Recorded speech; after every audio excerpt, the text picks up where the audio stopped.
Good morning, Bridge. We're so glad that you're able to join us this morning for our seminar on finances.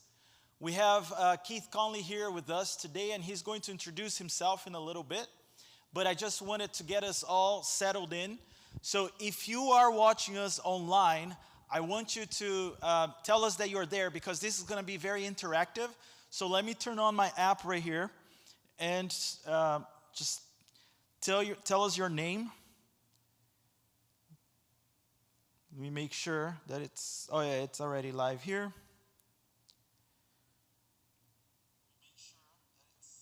Turn off my phone. There you go.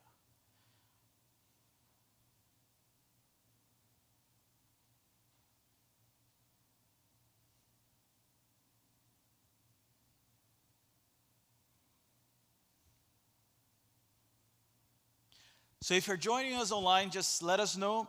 I've got the app here. We are going to interact. If you have any questions, you can write it down on the app, and I'll be able to ask Keith about those questions. Now, this is a seminar on finances, and Keith is going to talk a little bit about finances in the Bible and the kingdom vision for finances. But usually, a lot of Christians think that to be rich is a wrong thing, and it's not. Actually, the Bible tells us that we should be wise about our money. We should not love money, but we should use money for the glory of God and also to bless others. And that's what we like to do here at Bridge. So we want everybody to be financially prosperous, although we know that that doesn't happen to everyone. So some will be wealthier than others, but we should all be good with our wealth, with what God has entrusted to us. We need to be good stewards. And Keith is going to be talking about if you want to make more money, then you need to have a plan. A lot of people don't have a plan on how to make more money. And so we're going to talk about coming up with a plan. But I wanted to read an article for you. It's from one of my friends, Scott Sauls. And he just wrote this a couple of days ago, and I thought it was really interesting. The title of the article is Jesus' Compassion for the Rich and Powerful. He says, when our family moved to Nashville from an 850 square foot New York City apartment, we had hoped for more living space, but not too much more. We had grown accustomed to smaller quarters, which drew us together and helped us live more simply. So we asked our realtor to find us a modest house within 5 miles of the church where I would serve as a pastor. Anything around 2,000 square feet will be plenty, we told him. But the smallest house we could find, the house where we now live, is almost twice that size. Moving day would be the first glimpse that either of our daughters would have of our new home. When we arrived, our justice-driven, sensitive to global poverty daughter exclaimed that the house was too much, way too big, enough room to fit 4 families comfortably. Why do we have so much space? This standard of living seems wrong. Although we didn't say it out loud, in some ways, Patty and I felt the same. There were 2 ironies that soon emerged from this moment. The first is that our 3,650 square foot house ended up costing us about half of what the 850 square foot New York apartment did.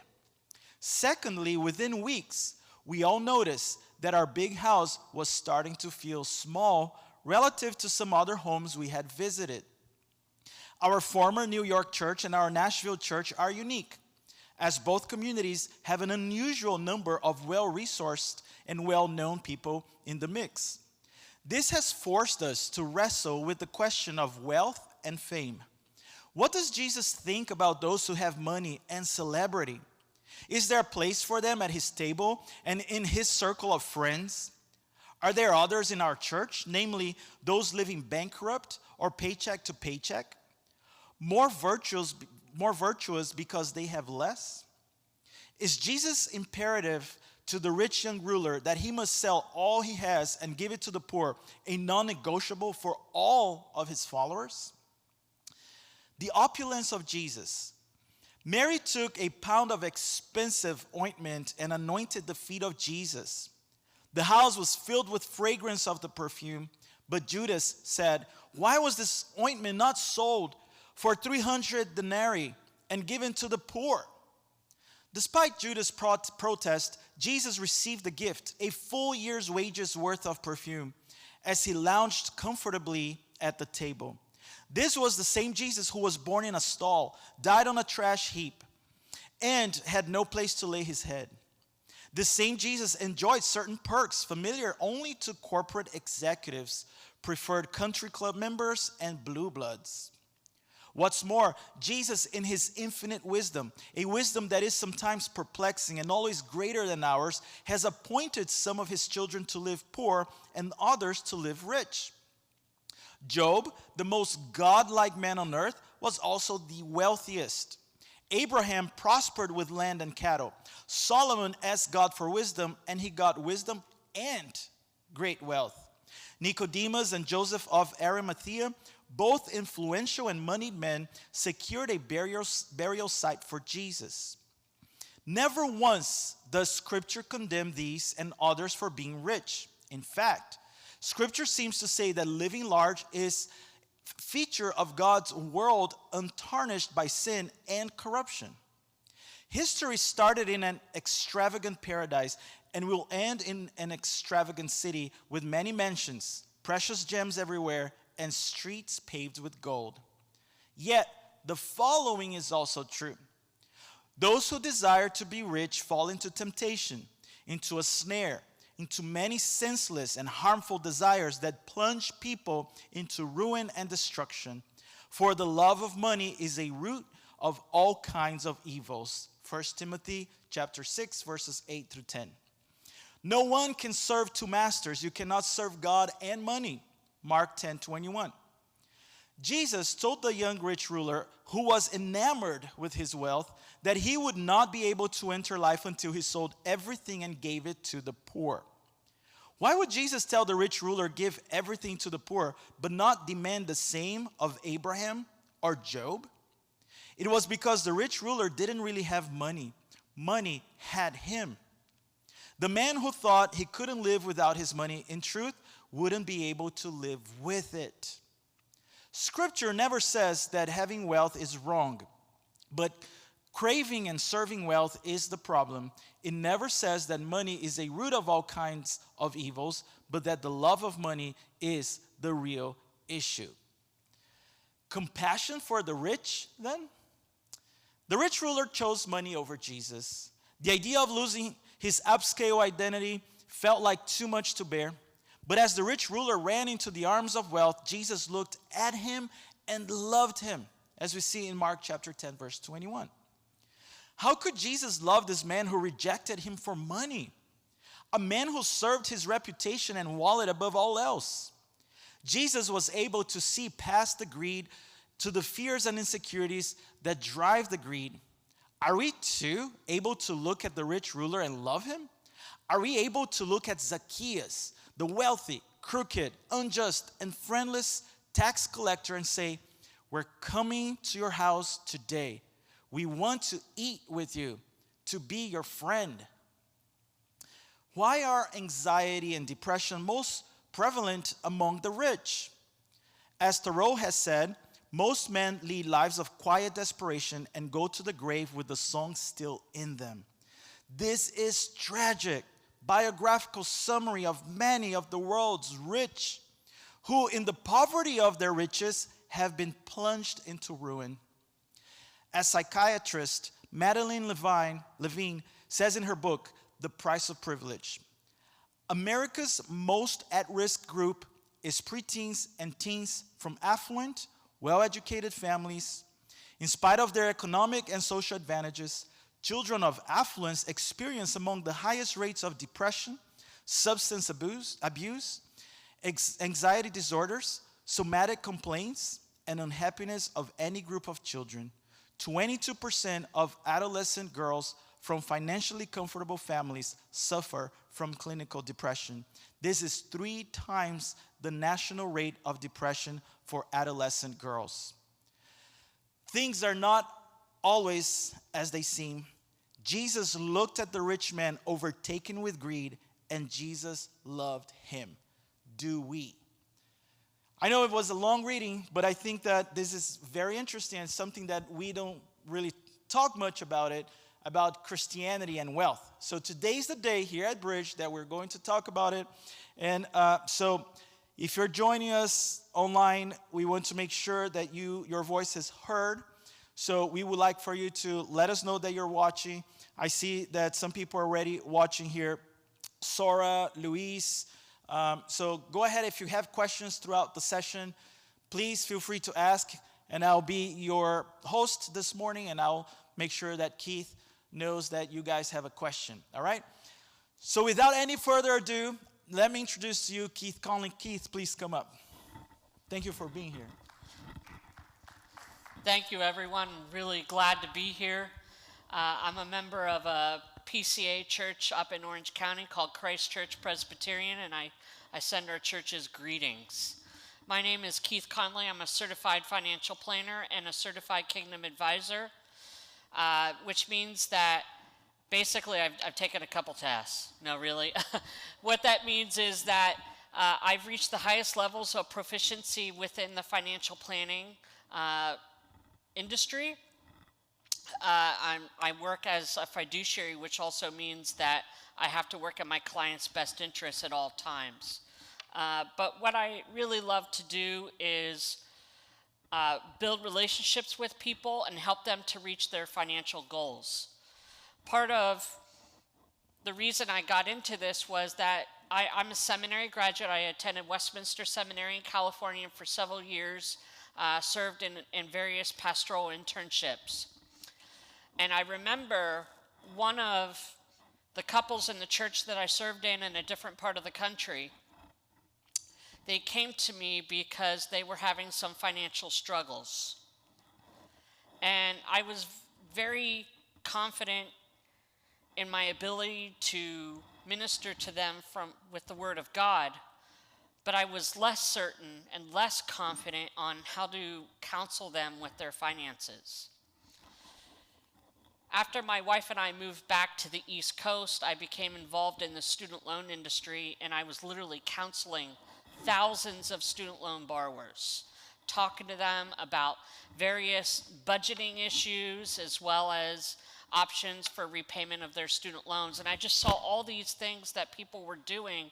They had such stress and anxiety and such fear, and I in my head, I knew that if I were able to counsel them on their finances, that I could help improve their situation.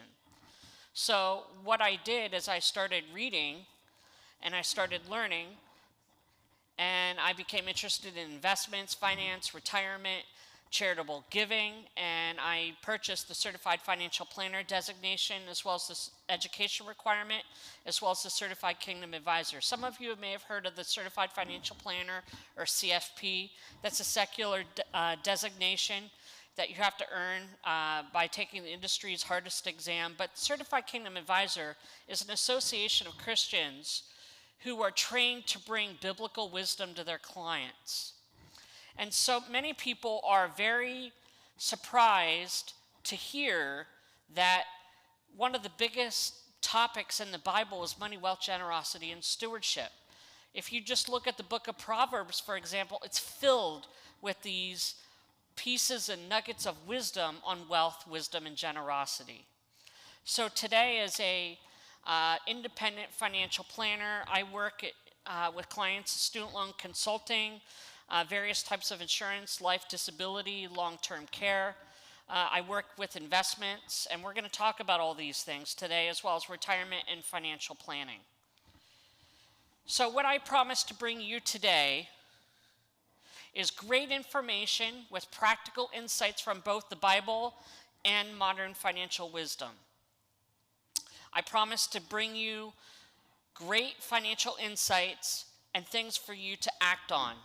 And all that I ask from you is that you bring an open mind, interact with the discussion questions, and ask your own questions, and consider what steps that you will take to improve your financial situation. If you're online, you should have access to a PDF for the Biblical Financial Checkup, and we're going to be going through this today. Normally, when I meet with a new client, I meet with them for about half an hour, and 15 minutes is them just filling this out. It's actually really insightful, and a lot of people really like this. But we're going to do this over the course of 2 sessions because I'm going to flesh this out. And the last thing that I ask is that if you would like to speak with me, that you get in touch with me so that we can talk privately, whether it's through Zoom, over the phone, or even in person. So let's talk about what the Bible says about wealth. You know, Pastor Christian did a great reading of some, I guess it was a blog passage on the Bible wealth. And what I would like to do is let you know, yes, the Bible does say that you shouldn't love money. You know, the love of money is the root of all kinds of evil. That Paul says that in 1 Timothy. That's absolutely true. And we know that the Word of God is inspired and truthful for training and edification and righteousness. And Jesus in Matthew 6 says that you can't have both God and money as your master. But did you ever notice what Jesus didn't say? He didn't say that you shouldn't be the master over your money. You tell your money what to do, you tell it where to go, and you don't let it control you. So, very often in the Gospels, we see Jesus condemning or criticizing wealthy people, telling people to sell all they have, throwing out the money changers in the temple. But why is that? And I could talk about this for 3 or 4 hours, but I won't. If you're really interested in this topic, and it's a fascinating topic, saints, it's really, really, really good. I highly recommend my friend Jerry Boyer's book. It's Bower, The Makers versus the Takers. And in Jerry's book, his thesis is that Jesus' condemnation of the wealthy is because they were taking from the poor and centralizing the money for the care of everyone. Basically, it was a condemnation of socialism. But the Bible is inherently pro-wealth. In Deuteronomy 8, God says to the people of Israel that he has given them the power to get wealth. The Bible says in 1 Timothy that we are to take care of our own household. And in Proverbs 13:22, it says that blessed is the one who leaves a legacy to their children's children, and the wealth of the wicked will belong to the righteous. The Bible tells us that we are made in the image of God. And being made in the image of God means that we live our lives like God. God is a creating God. The Bible is pro-business. The Bible is pro-wealth because we do it through bringing value to our neighbors, through our jobs, our vocations, our businesses. And if we bring value and love our neighbor with our services, then we should have profit.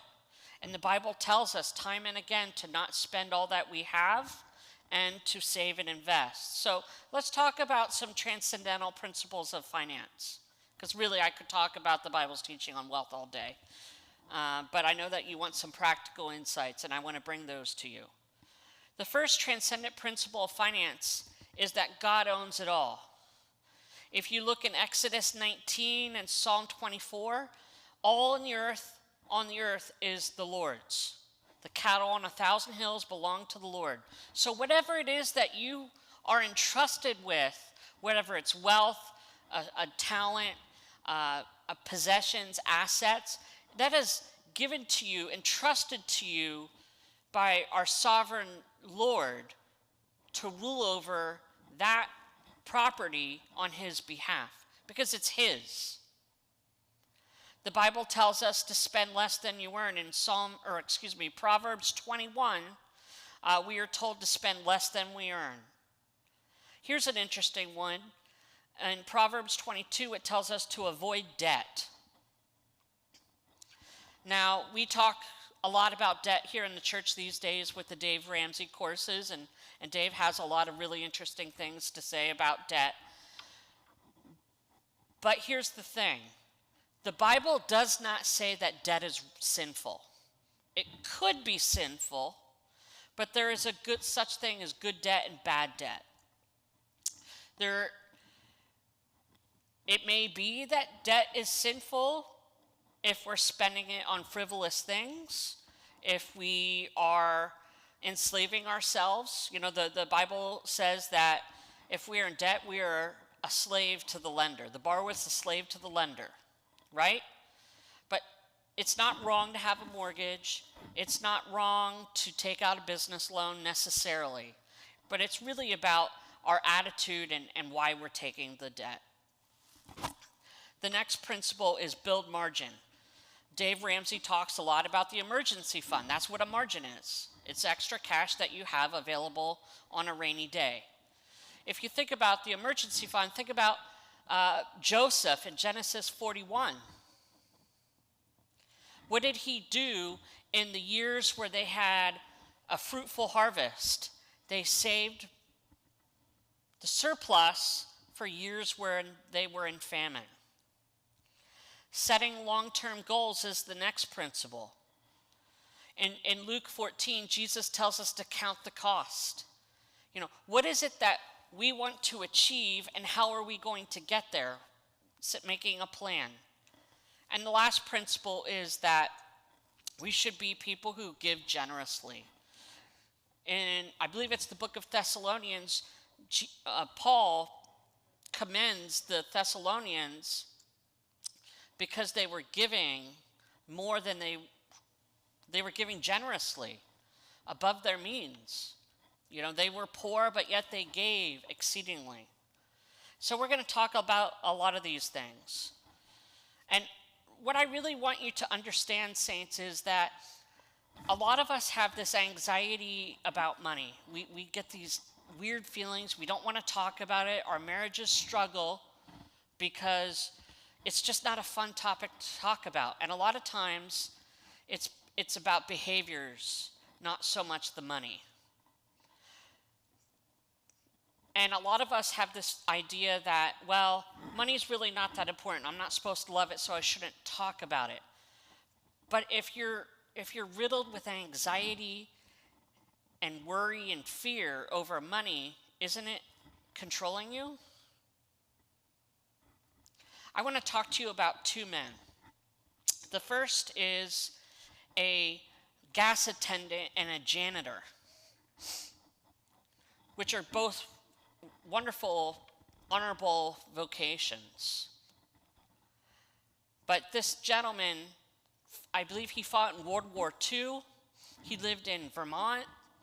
And for years, he didn't really make a whole lot of money. But he was a janitor at a local school, and he worked at a gas station. And he died with $8 million. And not a soul knew how much he was worth until after he died. Not even his children knew. But how did a gas station attendant amass a fortune of $8 million? Well, part of it was that he was in his mid-90s when he died, so he had a long time to amass that wealth. But the way he did it was that he was exceedingly frugal. He hardly spent any money. You know, his children would later said that if he made $50, he would only spend $10, and he would put away $40. But the problem with Mr. Reed, his name was Ronald Reed, I believe, nobody knew about this wealth, and he left the fortune to his children, but also to other charities, which is wonderful. But why not enjoy the blessings of giving that wealth away and living in generosity during your life and not just at the end of your life. And there's a lot of reasons that people do that. But I encourage generosity throughout the course of our lives, not just at the end. The second person I want to talk to you about is a man who died in 1969, I believe. His name was R.G. Letourneau. And you may have not heard of him before. He was a very committed Christian in the Christian Missionary Alliance Church. And he invented earth-moving equipment, bulldozers and Caterpillar, equipment. And he amassed a fortune. Very, very generous. He founded a Christian university in Texas. He gave money very, very generously throughout the course of his life. But what makes R.G. Letourneau very interesting is that he had a very, very large income. And he lived on 10% of his income and gave 90% away. Not everyone can do that, obviously. But here we have, if you want to call it two extremes, but two different testimonies of wealth. And I want you to know that there are steps that you can take, maybe not to amass a fortune the size of Jeff Bezos or Bill Gates, although maybe you could. Those men have brought exceptional value to their customers, and they have amassed that fortune. But whatever it is that you were able to build in terms of wealth, you can do it with a plan. Why should you care about your money?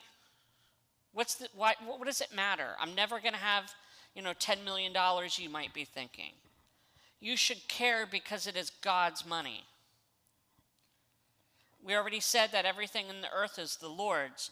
God has given you the ability to build this wealth, and you should do it unto the Lord. You should care about your money because it puts you in the driver's seat. If we ignore it and we don't ever talk about it, then it's really controlling you. It's limiting your options. Imagine if you were able to plan your wealth, retire early, and become a missionary or do something that you had always wanted to do because you were wise with your wealth.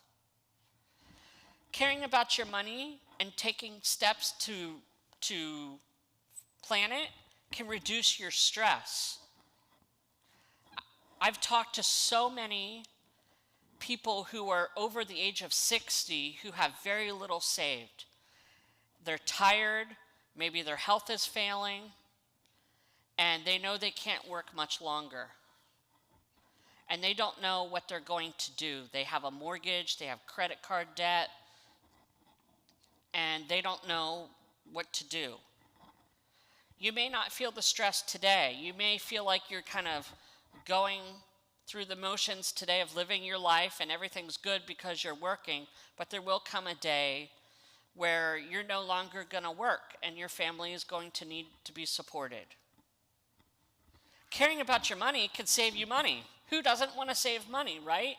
When we go to buy a car, we look for the best deal. We look for the best deal of our houses. When we go to the grocery store, we look for the best deal on that hamburger meat or tofu or whatever it is that your family buys because you care about it. But what if making steps to improve your financial situation helped you stop wasting money in places where it's leaking out of your bank account? You should care about your money because it helps you to retire with dignity. I've talked to many, many, many 60-plus-year-old people who have limited income, and they would love to be able to travel, to go visit grandkids in other parts of the country, and they can't. And the last reason you should care about your money is that you can create a legacy of love to pass on to your children, your grandchildren, to other charities such as your church and other organizations that you care about. When we talk about finance money, there's really only 5 ways that you can spend money. You either use it to live, give, grow, meaning build wealth, you owe taxes, or you owe debt. Every dollar you spend is used in one of those 5 ways. There's no other way to spend money other than those 5. So the question is, in what order do we spend that money? And this is a framework that helps a lot of people get a handle on their finances. Because sometimes, well, most of the time, I would say that most Christians give at the very end. You know, they get their paycheck, and whatever's left over, they pass on to the church or to some other organization. But that's if they have anything left. But what is it that God asked from the Old Testament saints? Their first fruits. And I know what some of you are saying. Keith, but they take the money out of my taxes first. Well, we're going to talk about that. So, how am I on time here? Okay. So, what is it that when we get that paycheck or that business payment, what should come first? Any ideas from the gallery? Tax? Tithe, yes. Yes. We should be giving to God first. And a lot of people have asked me and other advisors, well, do I give 10% of my net or 10% of my gross? And what that means is, do I give 10% of my pay before it's taxed or after it's taxed? And I'll be honest with you, I don't like the question. I don't like the question at all. I mean, giving something is better than nothing, right? The first thing is that I don't believe that, biblically speaking, we're required to give 10%. But here's the thing, because there's many different ways, and we can't get into the nuts and bolts of the theology of this, but there were many types of giving in the Old Testament, not just the tithe. But if we think about our position now in redemptive history, we have a greater position in Christ because we know we're on this side of the cross. Our promises are so much greater. They've been so much more fulfilled. And if our promises are so much greater, then 10% is really training wheels, folks. That's where we start. Not, just write the check, and I've done my duty. Generosity is a lifestyle for the people of God. So the second order is taxes.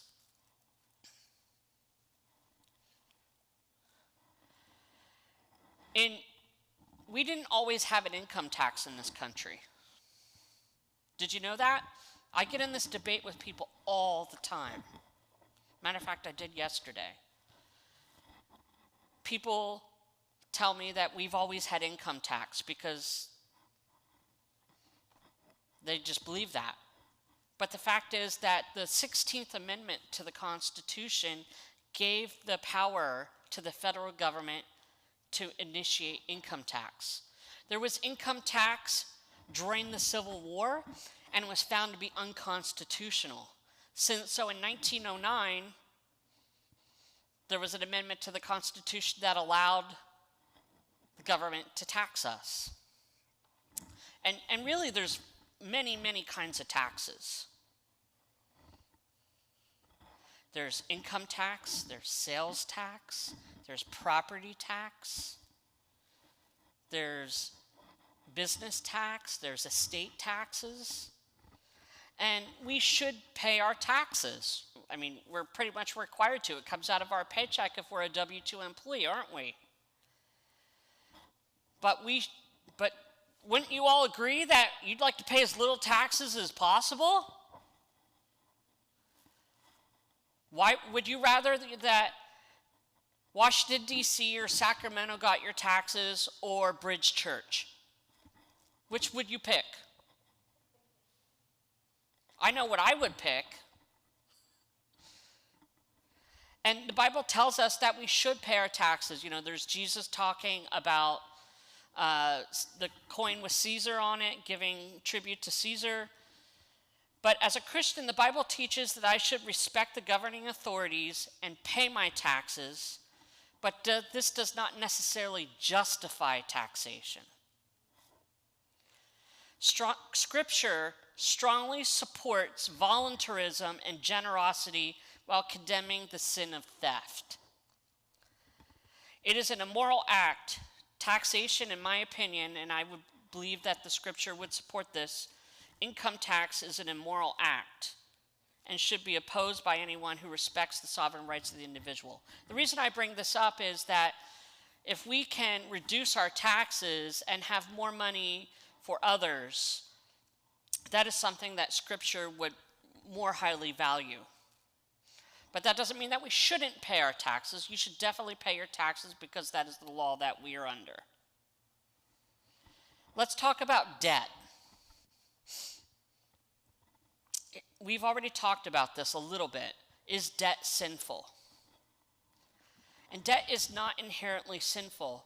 And what a lot of people are doing today is they're doing everything they can. They're living on rice and beans and beans and rice so that they can live like no one else later, right? They're living like no one else now so they can live like no one else later. But And I talk to people about this often. As a matter of fact, my father-in-law and I had this conversation last week. There are good debts and there are bad debts. Any idea what a bad debt might be? Credit cards, high-interest credit cards. I've talked to people who pay 50% of their income on credit cards. 20% to 30% interest on steak dinners, on clothing, on gas. You know, that's living above their means, which goes against the principle of spending less than you earn, right? But what would be a good kind of debt? I know I'm going against the grain here with some people here, but there is a such thing as good debt. A mortgage. Any idea on why a mortgage is a good debt? Well, you need a place to live, but you could just rent.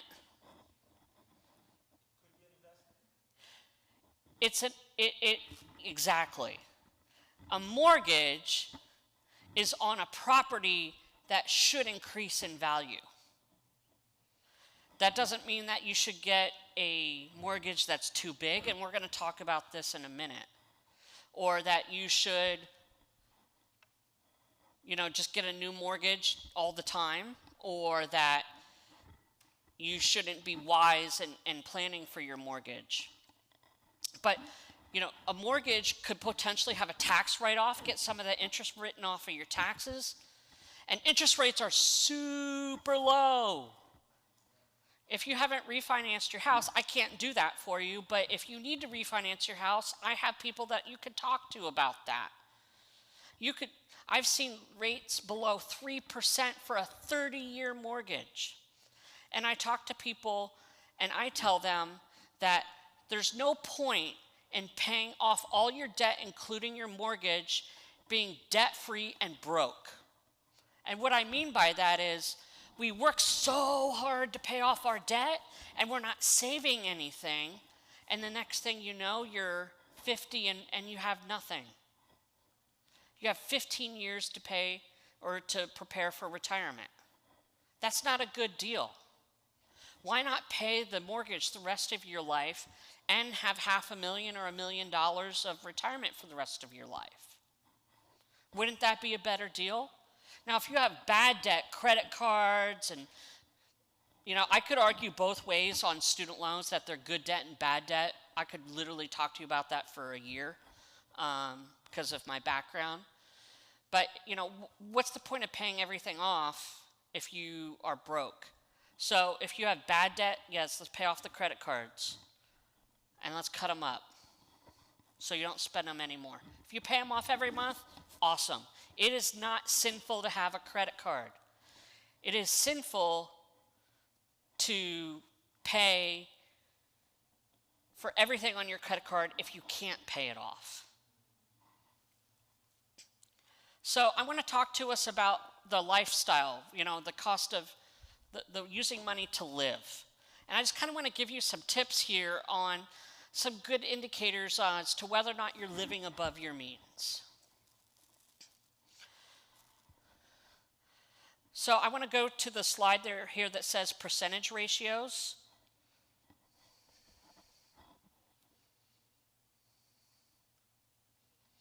Do we have any questions at this point before we get to the slide?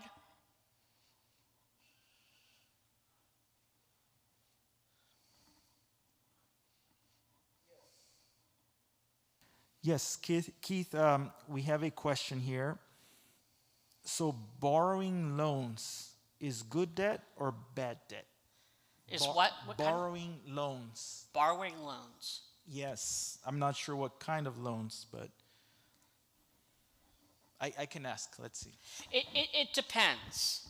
And I'm not really sure what kind of loans that we're referring to here, but maybe talking about these percentage ratios will give us some perspective.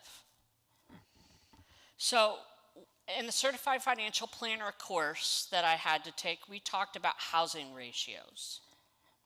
And this is a really good way to know whether or not your debt is unhealthy or not. And so we have two housing ratios. Housing ratio 1, any idea what the second one is called? Housing ratio 2, right? So housing ratio 1 is if your payment on your principal on the house, the interest, the taxes, and the home insurance is less than 28% of your gross income. So that's pre-tax. If your mortgage and escrow account is less than 28% of your gross income, that's considered to be healthy. So for example, if someone has a monthly income of $10,000 and they have a mortgage of no more than $2,800 that covers all of those things, principal, interest, taxes, and interest, that's healthy. And these are just kind of ways to think about it. They're not hard and fast rules. It's not that if you have 29% you're sinning or you're wrong or that's bad, but these are just indicators of financial health for our cash flow. Now the housing ratio 2 includes housing ratio 1 plus all other debt payments. So your credit card, auto loans, student loans, and that should be no more than 36% of your gross income. So you could have a housing ratio 1 that is healthy, but your housing ratio 2 might be unhealthy. For example, the same person has $10,000 of income a month. They have $2,000 mortgage payment. That's really good. That's 20%. That's awesome. But they paid $2,000 a month for student loans, car payments, and credit card debt. That's a housing ratio of 40%. And that would suggest to be a little bit too high. We need to find a way to reduce that. Another area that I see people having money leaking out of their bank accounts on their day-to-day expenses is food costs. And I totally get it. I'm married, I have 3 children. I'm busy, my wife homeschools our kids. At the end of the day, she doesn't necessarily always want to cook. So it's really easy to get the takeout. It's really easy to buy that bag of chips. It's really easy to buy that organic whatever and have food be a huge expense, almost as much as your mortgage, if not more. It's easy if you're self-employed like me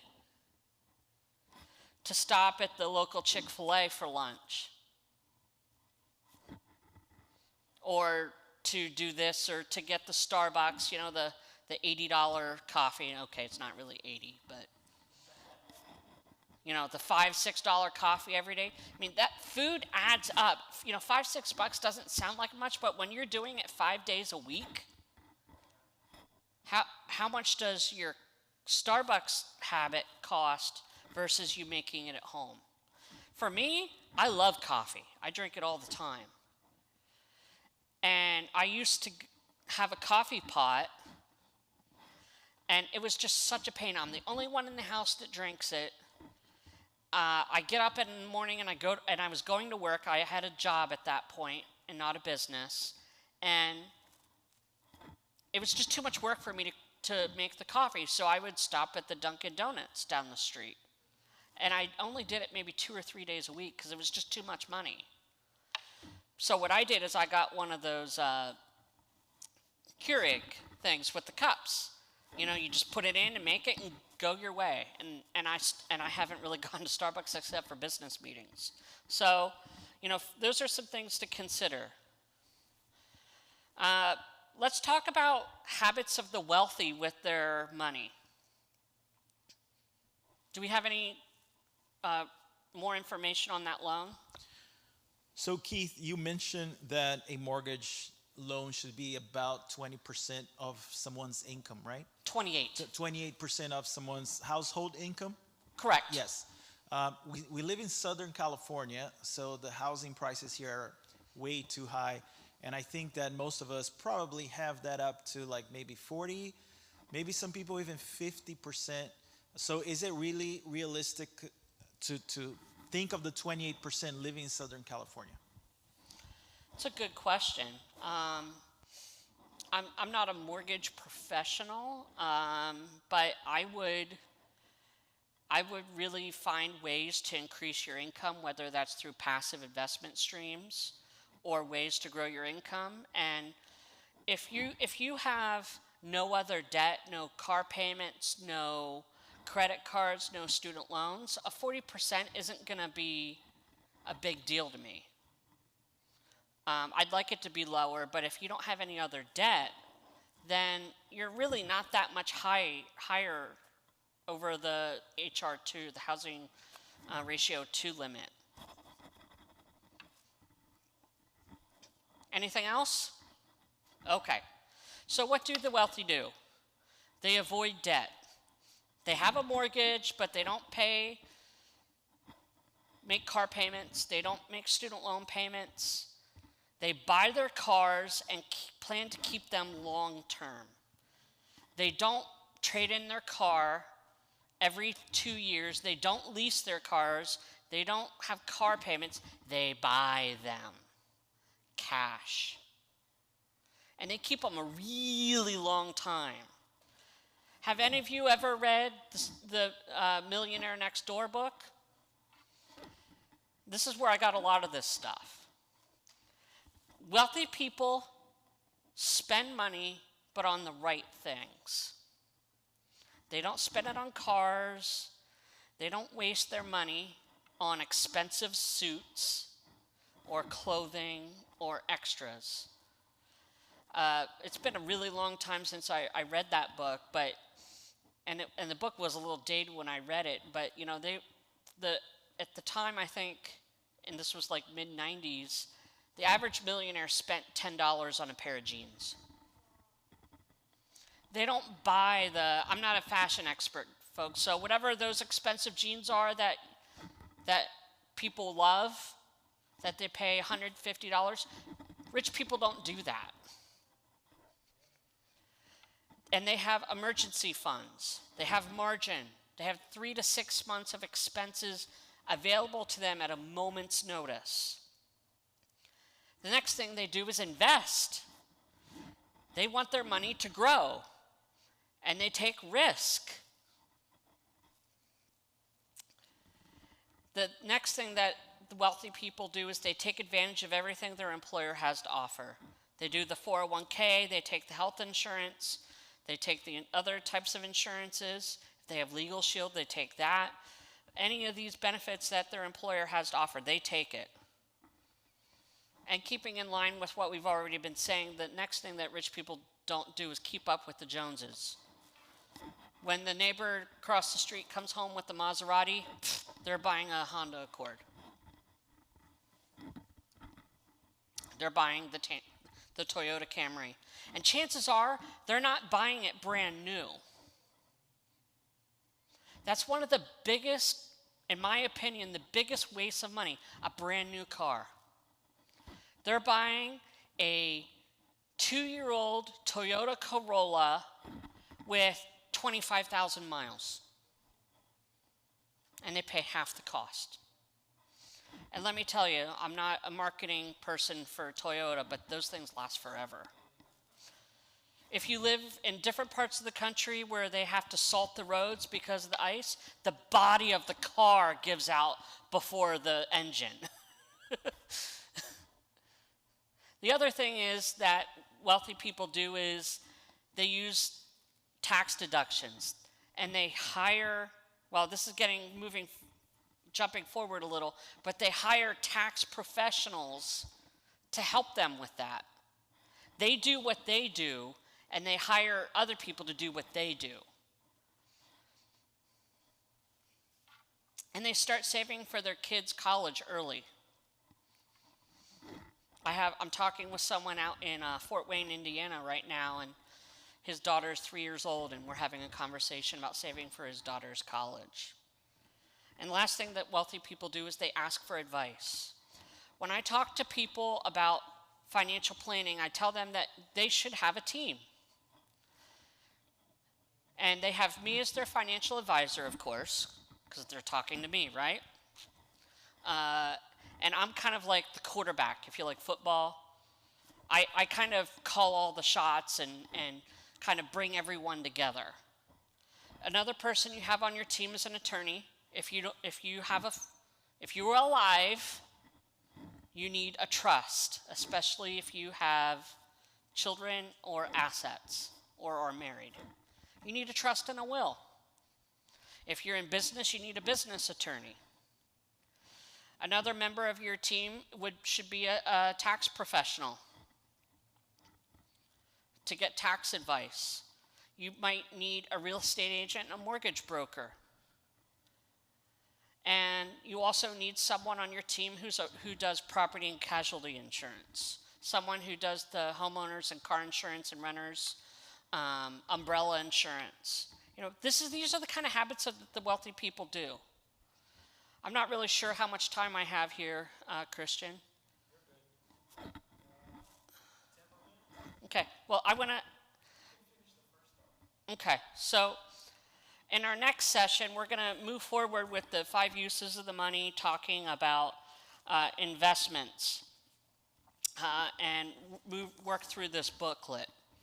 We're going to talk about a philosophy of building wealth and where to invest and how to create a legacy lasting generations. This session was really just kind of lay the framework for the rest. How many people do we have alive with us now? Okay, good. So let's open it up here a little bit, and what are some extremes when we talk about wealth in Christian circles? And what's the biblical response to them?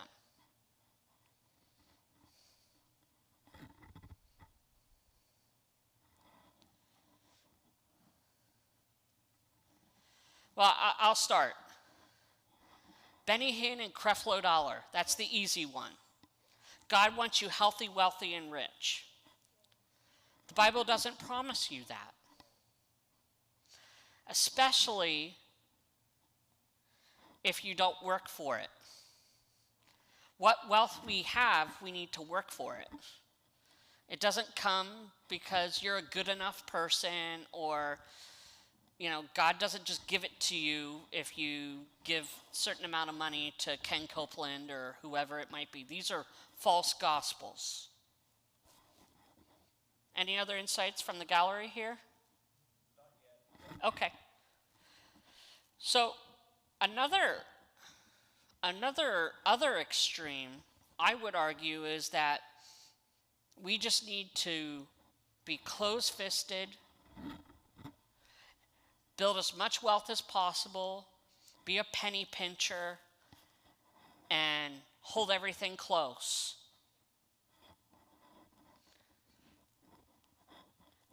If we have wealth without generosity, we're missing out. When I talk to people about giving, and Christian and I haven't even talked about this, so don't get mad at him, get mad at me.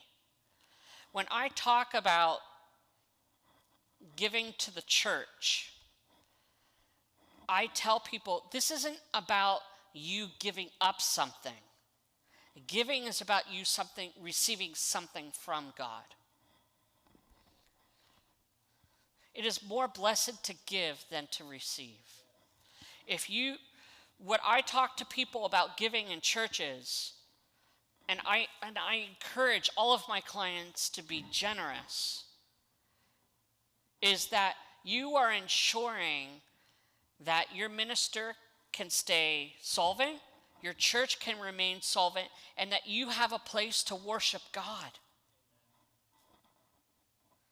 So many people give 2 to 3% of their net income, if anything at all. They might just write a check for $500 at Christmas or whatever to get that tax deduction.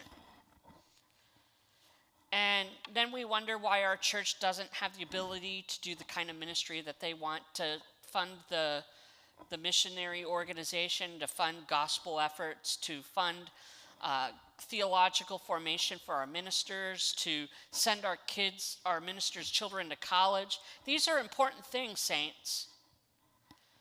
And the more money and the more generosity that we have with our church will ensure that our children and our grandchildren and our great-grandchildren, until Christ returns, will have a place to worship, where they can hear the word truthfully. We could talk about that for a very long time, but I really want to emphasize that the Christian life is a giving life, and that's giving of time, talent, and treasure. Have you ever considered the value of planning for your wealth and money? Anyone?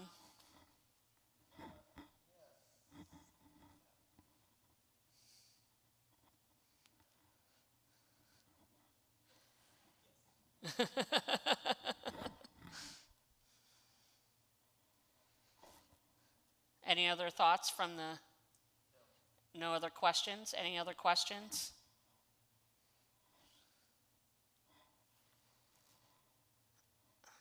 Okay, so here's for some things for you to do.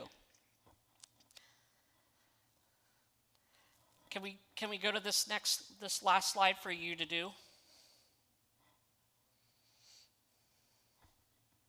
So, what do you need help with to get yourself on track with your wealth? Do you need help with cash flow and budgeting? Do you have student loans? Let me tell you, saints, that if you have student loans and you work for a nonprofit, if you work at Mercy Scripts or any of these nonprofit hospitals or any nonprofit, or you work for the government, you and I need to talk, because I can help you get on track for what's called public service loan forgiveness. It's a very poorly run program, but it is real, and I know what the requirements are, because it's only handled by an agency called Fed Loan, and I was a supervisor at Fed Loan, so I know student loans. Do you have debt that you're struggling with? Is your debt too high? Are you paying 50% of your income in debt? Let's talk. Would you like to have increased savings in an emergency fund? Let's talk. And if you want to set up a free consultation to review your IRA, old 401ks, life insurance annuities, and financial plans, I'm happy to sit down with you for free of charge to do those things. Is there any other comments or questions? Cool. See you soon, saints. Thank you, Keith. This is great stuff. I hope that you're enjoying. We would like to have more interaction online, so just chime in, or write your questions or comments. And we're gonna break right now, so it's 10:33. So we'll be back in. Let's be back at 10:40, 10:50. Okay, give us a little bit of a longer break. Then you can grab coffee or something. We have coffee and donuts here for us who are here. So we're going to do that. So I'll see you at 10:50. All right.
you're a fire, the refiner. I wanna be consumed. Sing that again. You're a fire, the refiner. I wanna be consumed. Say it one more time. You're a fire, the refiner. I wanna be consumed. I wanna be tried by fire. Purify. You take whatever you desire. Oh Lord, I wanna be tried. Purify me. You take whatever you desire. Oh Lord, so clean my hands, purify. I wanna burn for you. Take my life as a living sacrifice. I wanna burn only. Clean my hand. Please purify my mind. I wanna burn. I wanna burn. I wanna burn.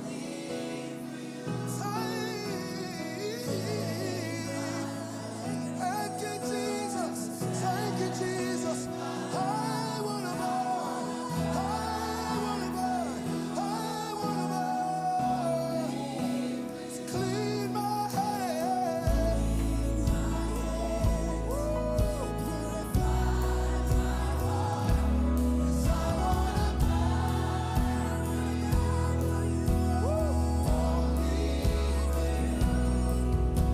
You save my life as a sacrifice. I wanna burn for you, only for you. See, you're a fire, the refiner. I wanna be consumed. You're a fire, the refiner. I wanna be consumed till I look like you. You're a fire, the refiner. I wanna be till I love like you do. You're a fire, the refiner. I wanna. Okay. Yeah, I'm glad. All right, it is 10:50. Oh. Let me see, some of you are coming back here online. So if you have any questions, don't hesitate to write them in the chat, and I will make sure that Keith hears your questions and he can answer. They can be very specific questions. Let me remind you, Keith is going to go over this biblical financial checkup booklet, and you do have access to it. I put a link in the chat, but also if you go to our Bridge app, it's there under sermons and seminar on finances. This is right there. You can access it. It's a great tool to kind of see where you are financially. And let me see what else. So we have 7 people back on. Just let us know that you're watching and if you have any questions. And I'll call Keith up. Keith, please.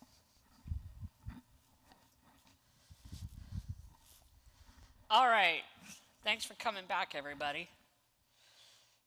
So I'm going to get a lot more practical with some new information. I guess I need to pull up my slides here.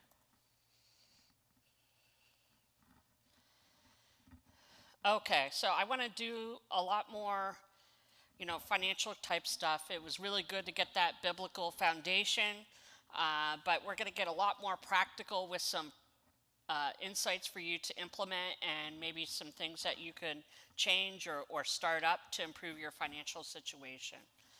We are going to be going through this booklet a little bit more. There's a couple different categories that we're going to review, and I'm just going to go a little bit more in depth than I normally would in a 15 to 30 minute appointment. But we're going to go through this and have a good conversation talking about, what is financial planning. We're going to go through the biblical financial checkup. And then at the very end, I'm going to go through what I call a 3 buckets talk, where I talk a little bit about my philosophy of financial planning, as well as some things that we can do to protect ourselves and our wealth.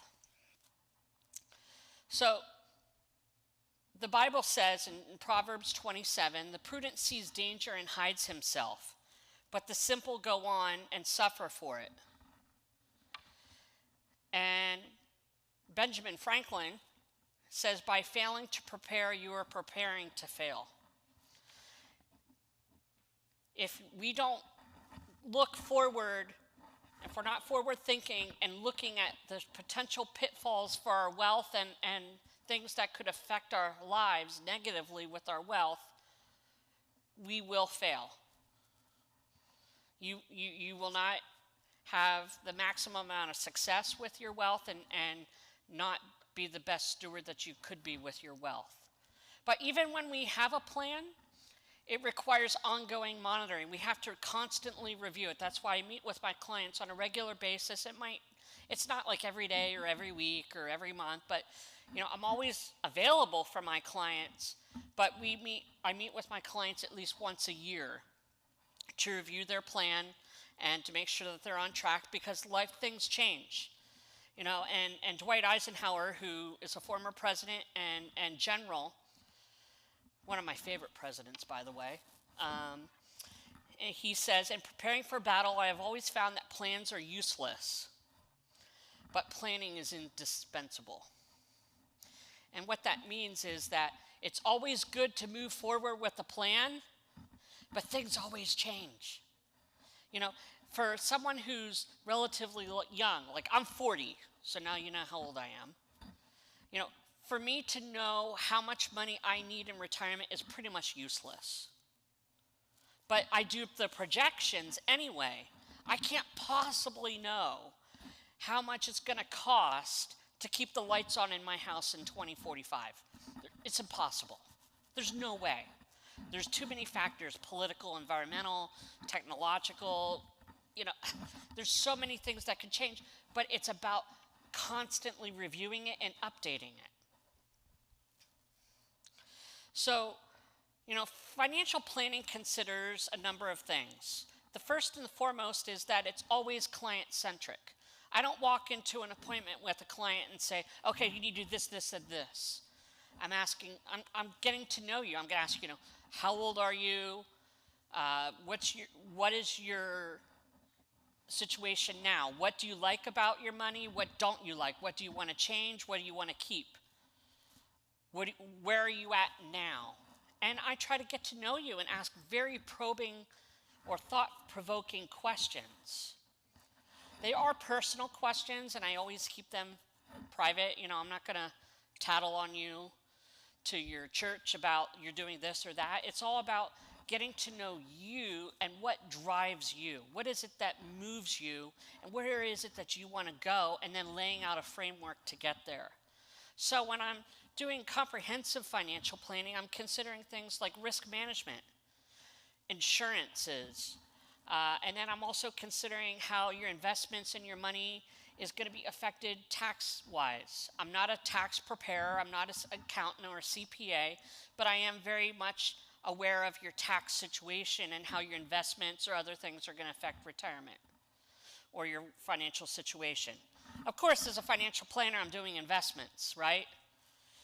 I can't tell you what stock to pick today or which investment, but we're going to talk a little bit about investments. But I do a lot of retirement planning. And very quick, with retirement planning, one of the themes I hear a lot in Christian circles is, well, I'm never going to retire. And what I tell them is, I understand where you're coming from. Really, retirement in the American conception is completely unbiblical. The idea that I'm going to stop working at some age, 65, 62, 70, whatever it is, and play golf every day, or play tennis, or watch The Price is Right every day while I'm eating bonbons for the rest of my life. That's unbiblical.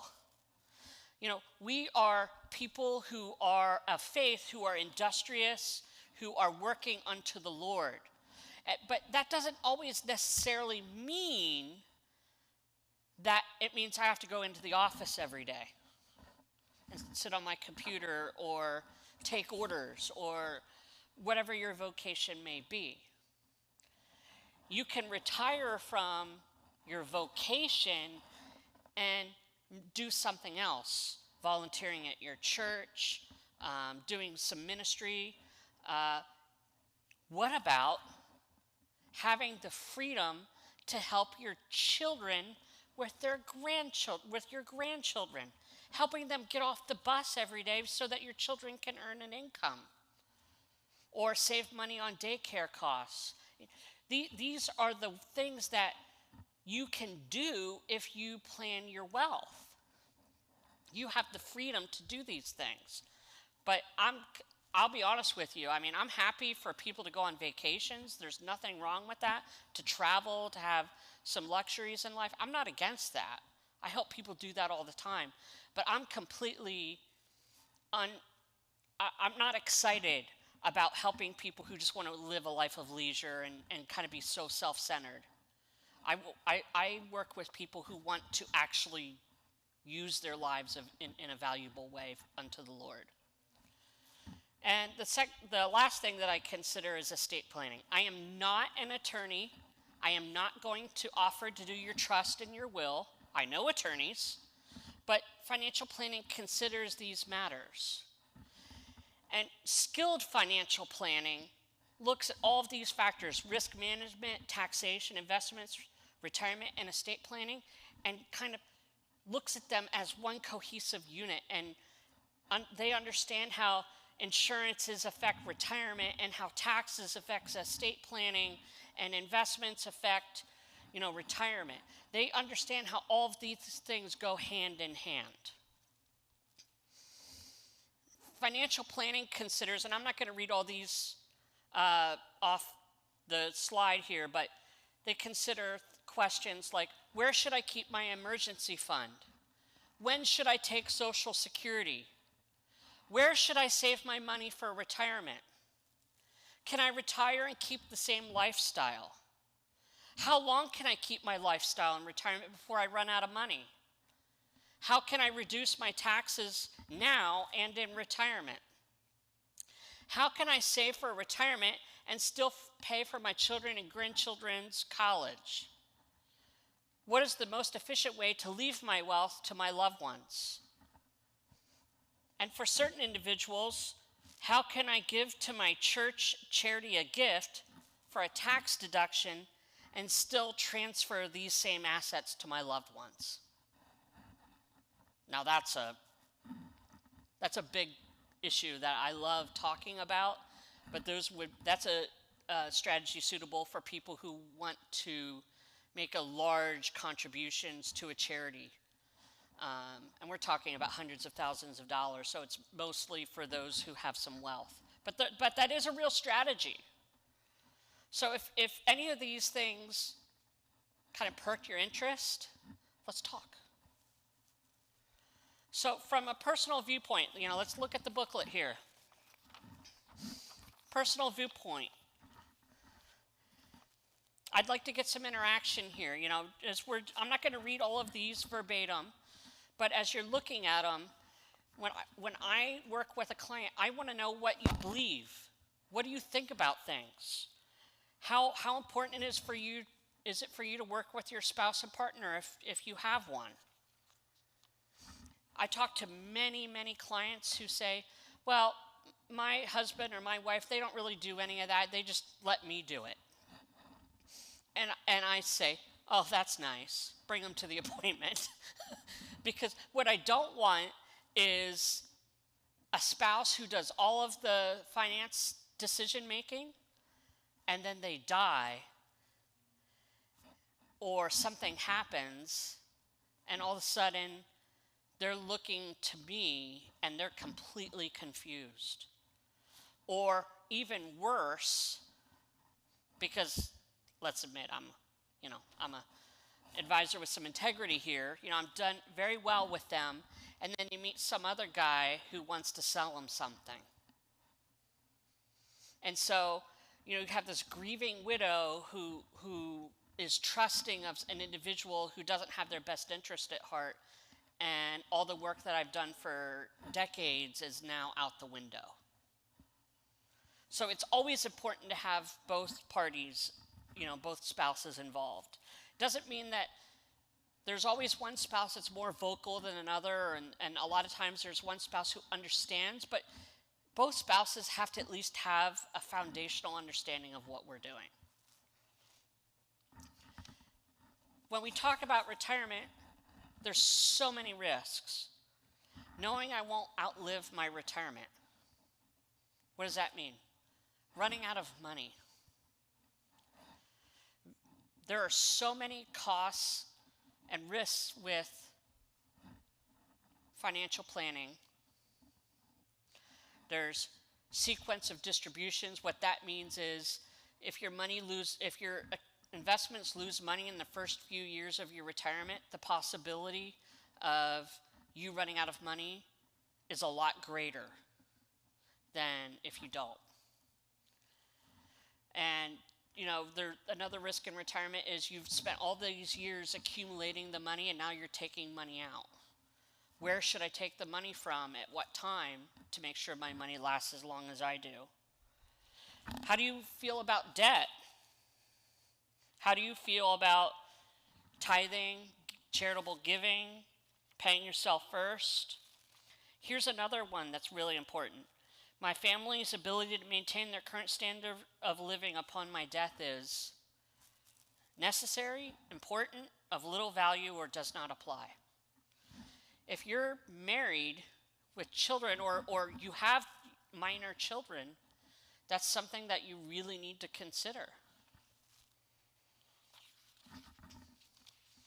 Does anybody have any thoughts on the personal viewpoint?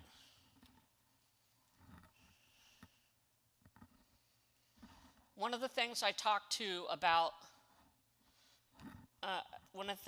about with the personal viewpoint with prospective clients is that I want to understand what it is that makes them tick. What is it that they want to do? I meet so many people. I'm actually working with someone right now on the East Coast. She makes a lot of money, and she wants to start a nonprofit. And so we're making steps for her to start this nonprofit. She's an incredible Christian lady. She almost died several years ago from alcoholism.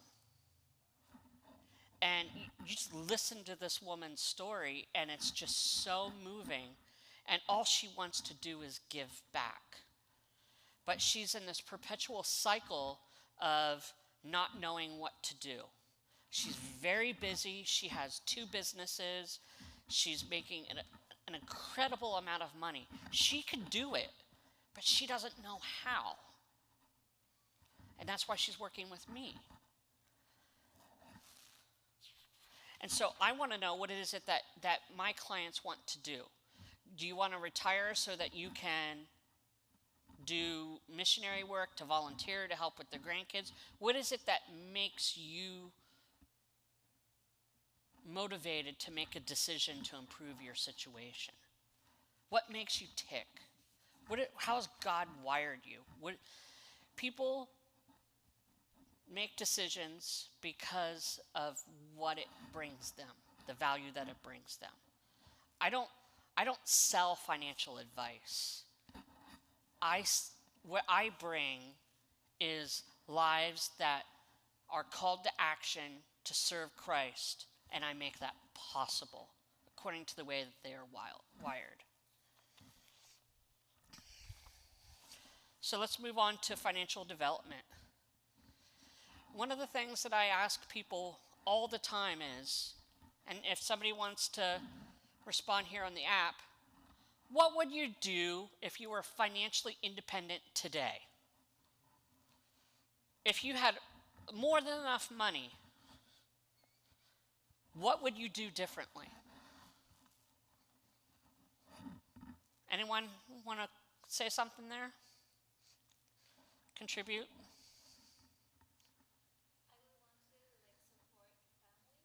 Support families? Any particular kind of family? If I was financially like good and I had, well, anyways, and if I were to hear of a family that needed the support, then I would want to like monthly support them. Awesome. It's great. Anyone else? Okay. Well, when I really, okay. Someone said, my husband and I are interested in doing mission work after he retires. It's fantastic. So when I understand what moves people, what it is that they want, then what I do is I look to help them lay out, the 1, 3, 5, and 10-year goals to help them reach that objective. And someone else said, if I was financially independent today, I would spend a lot more time helping nonprofits that serve the communities in need. I love to serve. It's amazing. Amazing.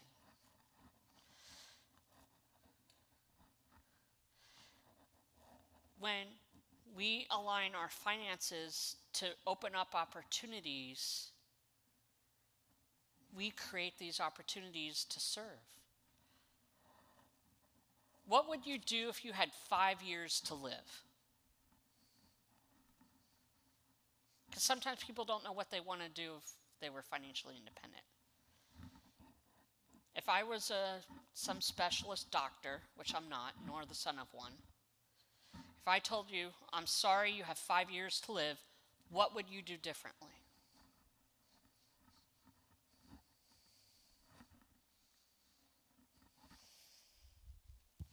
If I only had 5 years to live, I think I would dedicate my time to making sure that my boys would be good, financially, them. Yes. Someone said, we would love to help the orphans and widows. Awesome.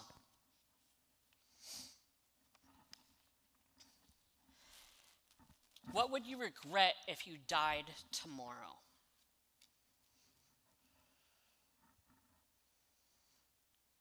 I don't believe we go to heaven and regret things because we have the joy of being fullness in Christ.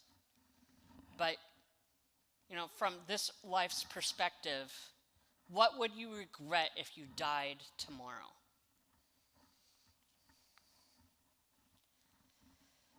These are great questions to help us think about how we should be planning our money. What is it that we want to accomplish?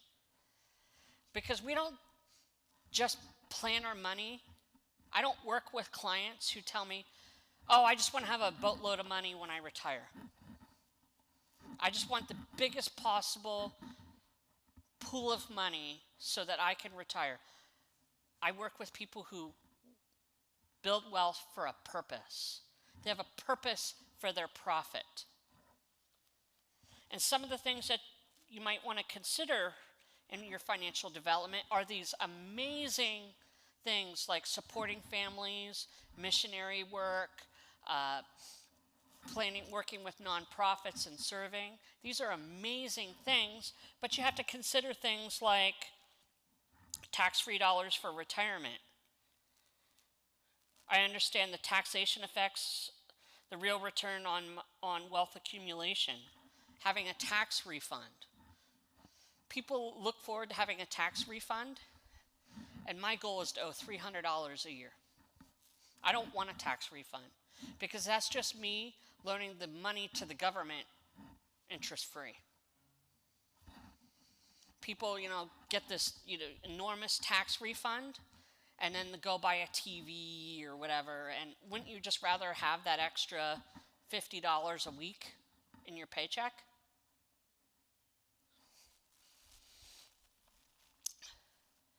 I can currently contribute to my employer-sponsored retirement plan. We're going to talk a lot about retirement plans here in a very little bit. And I know the value of life insurance within my financial plan. Let's move on to wealth development. And if anybody has any comments or questions, I'm happy to take them as they come. Wealth development. We're going to talk about this quite a bit. What is investing?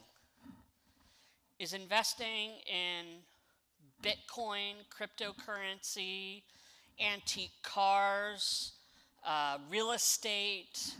Is that investing? Maybe.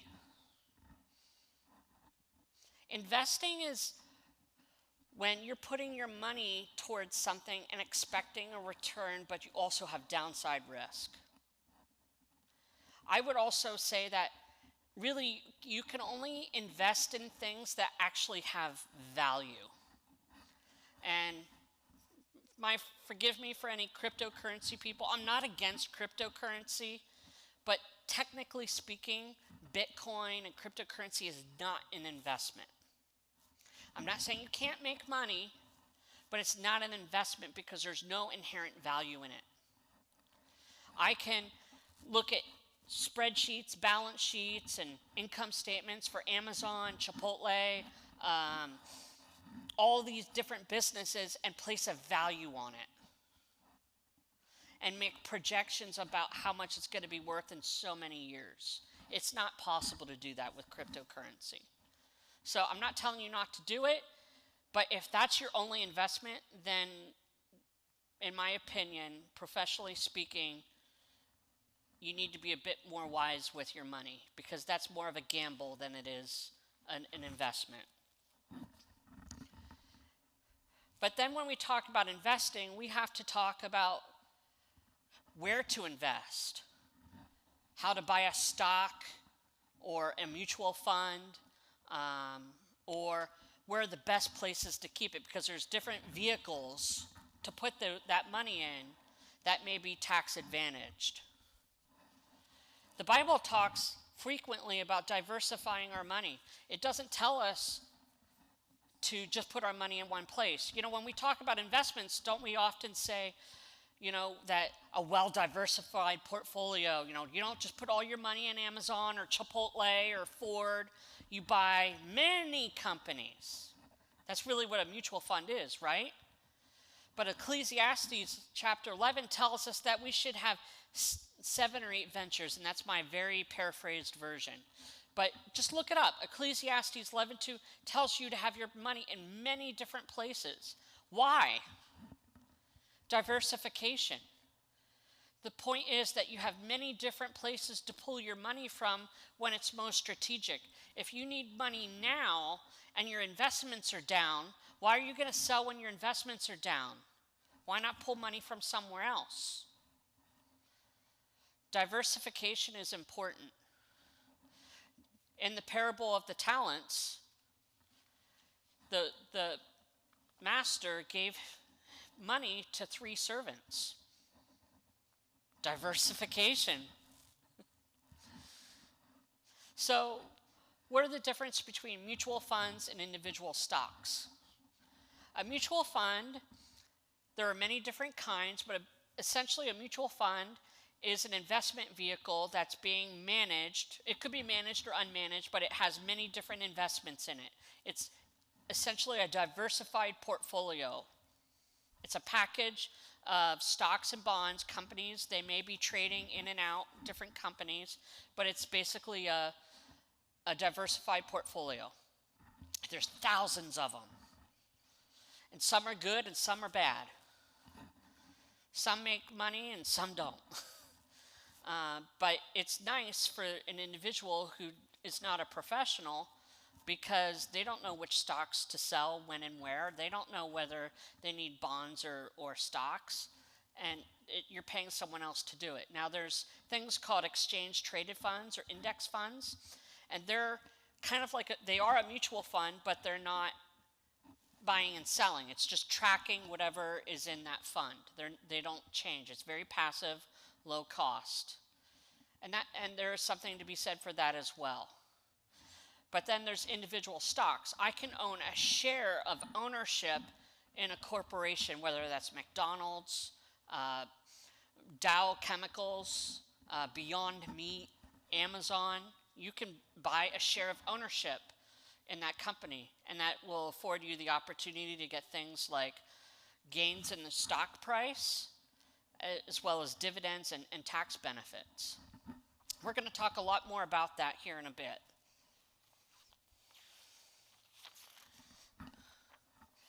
So when we invest, there's many ways to do it. You can just put a pool of money in there, buy $100,000 or $25,000 or $5,000 worth of an investment and let's just let it sit. You can do what's called dollar cost averaging. You put so much money into the investment on a regular basis, whether that's once a week, once a month, once a year, and you do what's called dollar cost averaging. And you just buy on a regular basis no matter what the cost of that investment is. And the benefit of that of dollar cost averaging is that you buy more shares of that investment when the price is low, but you buy less when it's high. But on average, what happens is that the investment continues to go up and you can make money that way. It's a very effective way of investing. As a matter of fact, if you have a 401k or some other investment vehicle through your employer, that's what you're doing. You're taking money out of your paycheck on a regular basis and you're putting into the investment account. That's dollar cost averaging.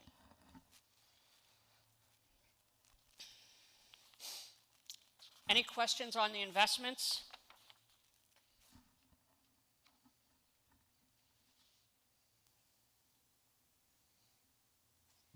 No questions. There was only one comment, and it says, my husband is a Army veteran, and we have an investment through the VA. Just a comment. Oh, okay.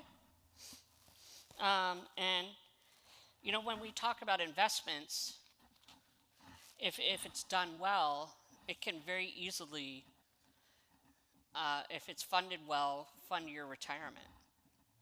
But it really needs to be managed effectively to minimize your risk, especially later in life. People who are at different stages of life or in different situations invest their money more aggressively or less aggressively. And it's important that your advisor understand how you feel about losing the money and how long it is before you need the money, and to educate you on the best investment strategy for you to help you pick the right mutual funds or the right individual stocks. I do both personally. Some clients, when I start a Roth IRA, for example, and we're going to talk about what a Roth IRA is here very shortly. You can put $6,000 a year into it, and I usually just put that in mutual funds. But if I get an account that's a little bit bigger than that, what I tend to do is individual stocks, because I find that I'm able to help my clients get better growth.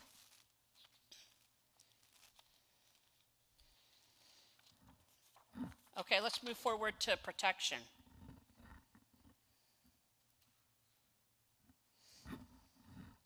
So when we talk about protection, there's many risks to our financial situation in protecting our family. If you are a 30-year-old male who is starting out in a career, you're married, and you have 2 small children, your risks are different than the 65-year-old couple who's now in retirement with kids grown. We have many, many different types of risks throughout the course of our life, many different opportunities to lose wealth. Doesn't mean that we permanently lose it, but it could. And it's important that we build our financial planning from a foundation of risk management and protection. So life insurance, in my professional experience, has been important for both the 30-year-old who's married with small children, as well as for the older individual who's married and wants to retire and have their retirement assets last as long as they do for both spouses. In fact, I would argue that life insurance is primarily a woman's issue. It's a woman's issue because on average, women live longer than their husbands. And it's so easy at the beginning stages of retirement. There's 3 stages of retirement as I see it. There's the go-go years, the slow-go years, and the no-go years. You know, you retire at 65 and you're the young buck in the retirement community. You buy that RV, you go traveling, you go see the grandkids, you buy the country club membership, you spend lots of money because you got freedom. But then when you get into slower go years, that's when, you know, you sell the RV and you just decide that you want to be around the grandkids and you're not moving quite as much, you know, you're not getting around as much.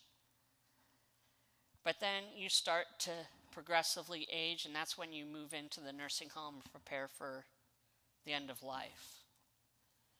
But if you spend too much money at the beginning of the years when you're young and healthy and want to seize the world, you may not have as much money as you need at the end of your life. Particularly for the women who may find themselves in a long-term care situation.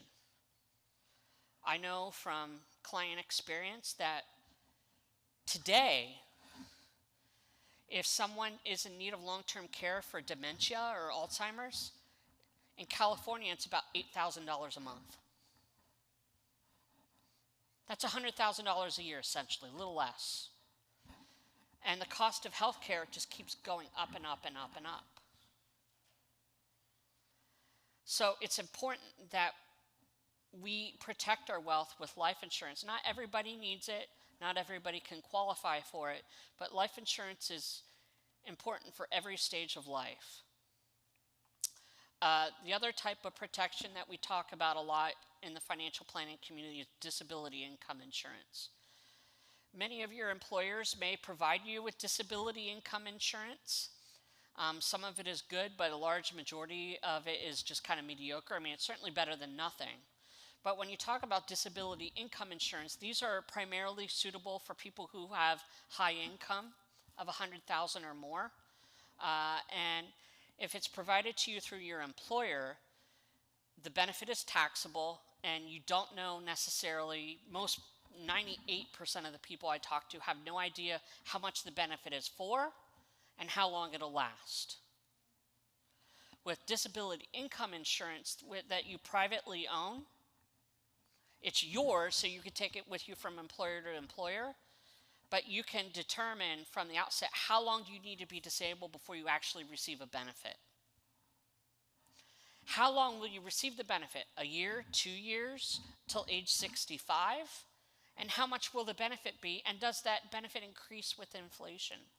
Chances are, in my experience, that if you have an employer-provided policy, it's going to last about 2 years, and it's going to be about 40% of your net income. And if you have a privately owned policy, the benefit is not taxable. So that's just something to consider for any folks who might have a little bit higher income. Maybe a business owner or an attorney or a physician or some other type of job where you're making a good source of income. Otherwise, the disability income is cost prohibitive for a lot of the people who aren't making more than $100,000. It's not impossible, but it's just something to consider. But another thing that we need to talk about in protection of our money is protection of income. In retirement, particularly in retirement. And so that's where annuities come in. Annuities are ways to have guaranteed an income in retirement. Let me ask you, folks, how much of your income in retirement do you want to have guaranteed?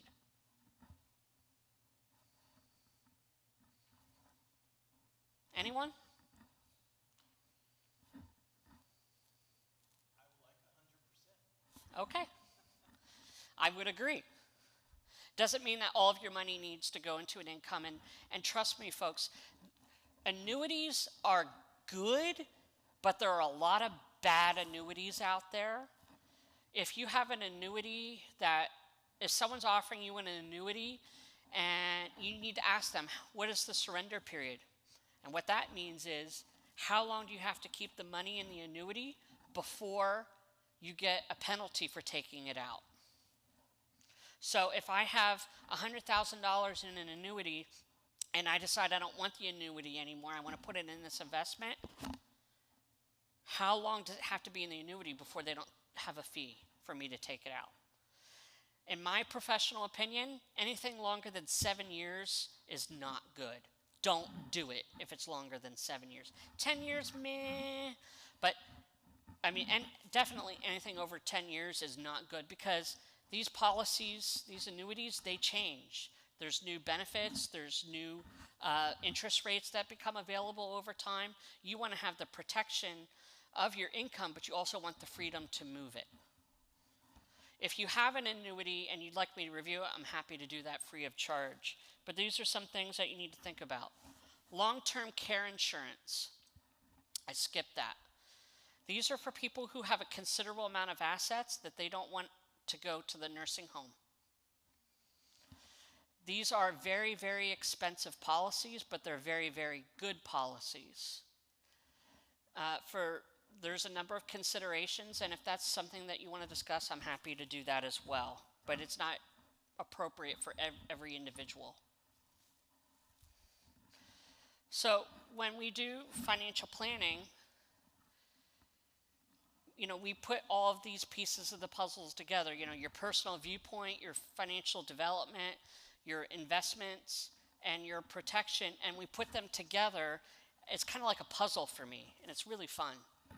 I never liked jigsaw puzzles, but financial planning puzzles are super fun because it's helping people plan their lives so that they can live their best life on earth. Not forever, of course. We know that our best life isn't now, but fulfilling what we believe God has called us to do and be prepared to protect that wealth. The Bible says, as I've already told you, that it is a good thing to leave a legacy to your children's children. And it's very difficult to do that with little planning. And if we're going to plan well, you need to work with an advisor who's able to understand how your insurances affects your investments and how your taxes affect your money that you leave to your heirs. You need to work with an advisor who understands how the taxes affect your retirement. We're going to talk, this is a great time to move into the next part of our discussion. And this will be the last part of my discussion here, because I know I'm throwing a lot at you. Do we have any questions or comments? This is a great time to do that. The chat. Okay. Okay, so I'm going to do a 3 buckets talk right now. And this is a very good overview of some things you need to know and how it affects the best ways to build wealth. It's kind of like my philosophy of financial planning. So there's 3 buckets, but before we get to the buckets, there's 3 enemies of financial planning. The first is inflation. Do you know what inflation is? Well, does anyone understand inflation?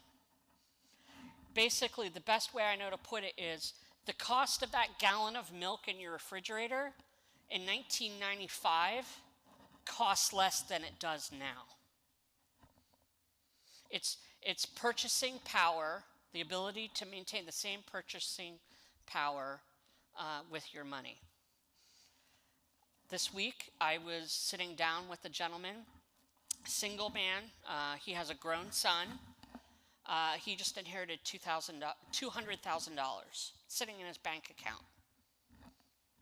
Anyone here with a bank account? How much interest are you getting in that B of A account? Wow, that's good. Most people are getting about 0.5%, 1%. But inflation, it averages between 3 to 5% on average these days. So if your money is in the bank account, it's safe, you can get to it, but as I showed this gentleman this week, who became my client, by the way, if you keep that money in the bank account for 25 years at 0.5% of interest, in 25 years, that $209,000 will be about $236,000. Whoa, I made $27,000. But if you have that money in an account where it's keeping up with inflation, meaning you're not gaining money, it's just staying the same amount of purchasing power, so you can purchase that car, that gallon of milk, that, whatever it is you need to buy. In 25 years, that account needs to be worth $437,000. So keeping money in the bank account is not bad, but it's not the best. And that's, where we keep things like our emergency fund. Some people keep it. But the second thing we need to talk about is taxes. And we're going to talk a lot more about taxes today. Taxes erode our ability to build wealth and keep our wealth. I'm not going to get ahead of myself here, so we're going to move on to the third one, which is procrastination. The longer you wait to make changes to your financial situation, to plan it, the longer or the less successful you're going to be because of something called compound interest. Have any of you ever heard of the rule of 72? If you divide 72 divided by a rate of return or an interest rate, we'll just divide it by 3% for inflation. If you divide 72 divided by 3, that's how long it would take for a dollar to double. So if you have $200,000 in a bank account and it's keeping up with inflation, it'll take about 24 years for that $200,000 to become $400,000. If you're getting 0.5% of interest divided by 72, how long does it take for that $200,000 to become $400,000? About 144 years. Which would you prefer? 24 or 144? It's your choice. So the longer we wait to get our money invested properly, the shorter period of time we have to get that compound interest. All right, folks, so there's some numbers I need you to know. There's 5 of them. The first is 94%. If you were making money in 1945 through the 50s, maybe even the 60s, but definitely through the 50s, and you made over $200,000, which wasn't a small income those days, you paid 94% in taxes for your highest amount of income. Now, our tax system is progressive, so it's not that you pay 94% on all of your income, but the best way I know to put it is like this. There was a movie actor who made $100,000 for every movie he made. He refused to make a third movie because that third $100,000, between $200,000 and $300,000, was taxed at 94%. And it was actually worse than that because this movie actor lived in California. Anybody else here from California? So he had to pay California income tax. So for that last $100,000 of income, he owed $110,000 in taxes. Now, do you know why he stayed home? He only made 2 movies a year, and the rest of the year he spent at his ranch in Simi Valley. And that man later became president. We know him as Ronald Reagan. 70% is the second number. I was born in 1980. For you folks who are a little bit older than I am, Mount St. Helens erupted 3 days after I was born, okay? So I'm a May 1980 baby. When I was born in 1980, the top individual tax rate was 70%. So what's the top individual tax rate today? Does anybody know? 37. We talk very often about how we pay so much in taxes. And I get it. If you live in California and you're in the top individual tax bracket, you're paying 37% federal and 13% state. That's insanity. But it's low. These tax brackets are low, historic lows. Now, not everyone pays 37%, but what if you're in the 15% tax bracket and in retirement you're in the 30% tax bracket?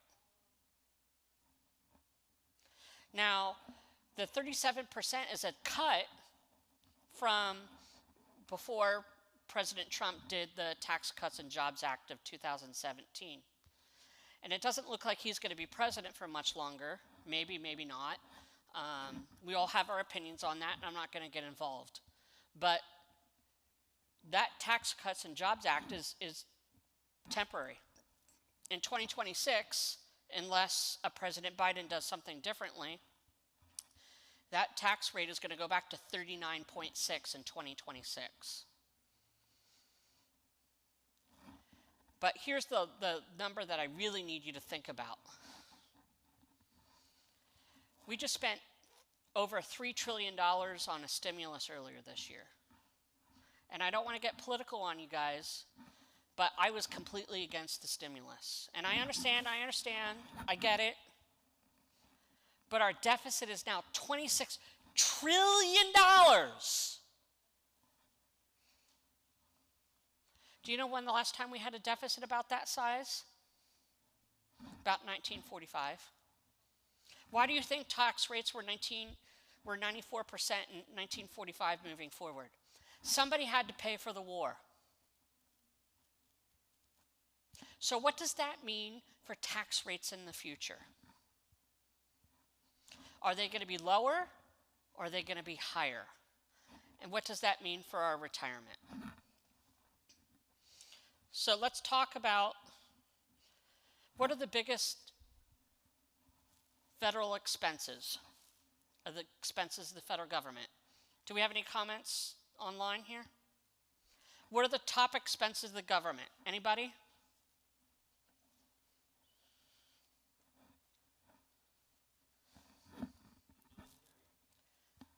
That's number 3, defense.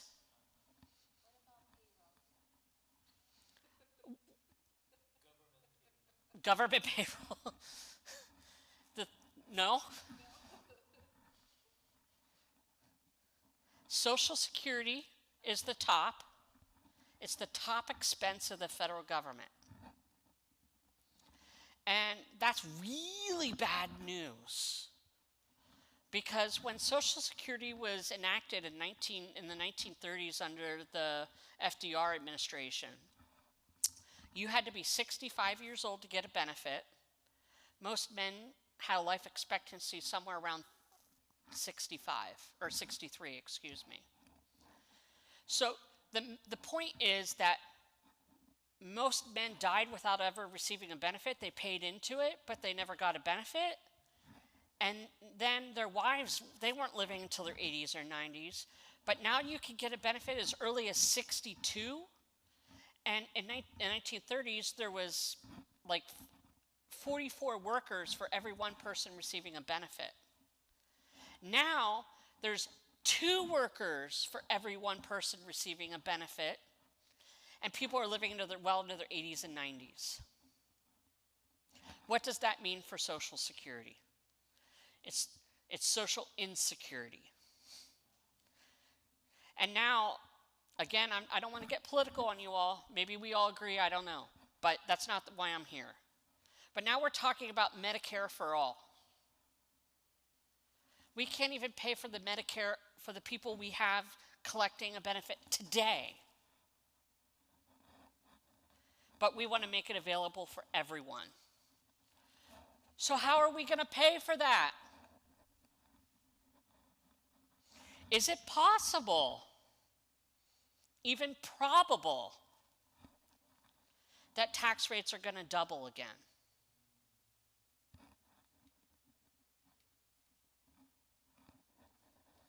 I would argue that there's no choice. And I'm not the only one saying this, guys.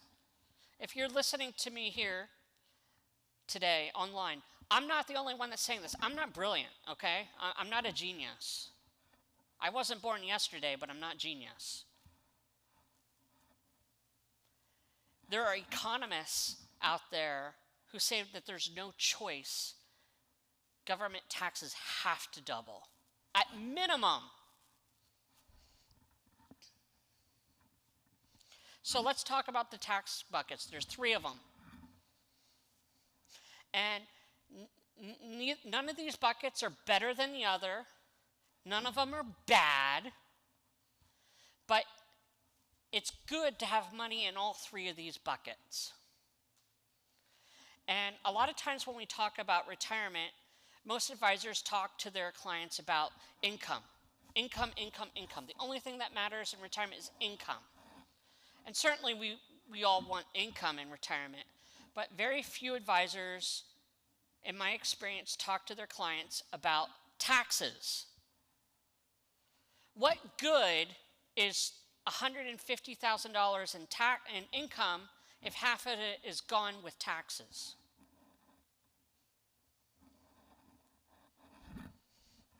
And that's why it's good to have money in all 3 of these buckets. So the first bucket is tax now.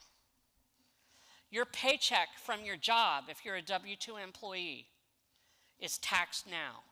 If you own investment real estate properties and collecting a monthly check, that's taxed now. If you own a brokerage account with Charles Schwab, Fidelity, or any of these other custodians, and you're buying and selling stocks outside of a retirement account, and you receive dividends or you sell stocks at a gain, you pay tax now. But here's the thing. If there's multiple kinds of taxes, as I've already said, but there's income tax, where you pay up to 37% federal, but then there's something called capital gains tax. So if you keep an investment, a stock, a mutual fund, more than 1 year and 1 day, you don't pay income tax on that. You pay what's called capital gains. And if you're in the highest tax bracket for capital gains, that's only 20%. Would you rather pay 20 or 37? You pick. But this is where we keep our emergency fund in this bucket. Most people do anyway. It's money that's accessible, but at the end of the year, that 0.5% interest, you get a 1099 at the end of the year from your bank and you pay taxes on that 0.5% interest. What a joke. But it is taxable. So it's good to have money there because it's accessible and it does grow, but you have to keep in mind taxes are going to be taken today. But is that necessarily a bad thing? Would you rather pay 37 or 70 in taxes? One of the most painful, well, not for me, but for painful discussions I have with my clients is when I tell them to sell something now, get taxed on it now. Oh, but I got to pay taxes. Okay, well, it's your choice. You can pay it today or 30 years from now at an unknown tax rate. So this leads into the next bucket, the middle bucket, the tax later bucket. If you have a 401k, a SEP IRA, a traditional IRA, a COG, a simple IRA, any of these what we call qualified money, these are plans that are sponsored by the federal government. You put money into it today, you don't pay taxes on it, and then in retirement after 59 and a half, you pay a future tax rate. So it's kind of like this. Christian, I'm going to give you $1 million loan today. Don't worry about the interest. You don't got to pay me for another 25 years. Okay? Just don't worry about it. What would you like to know? How much am I going to have to pay to Towards what? Interest? I don't know. But here's $1 million. Are you taking that loan?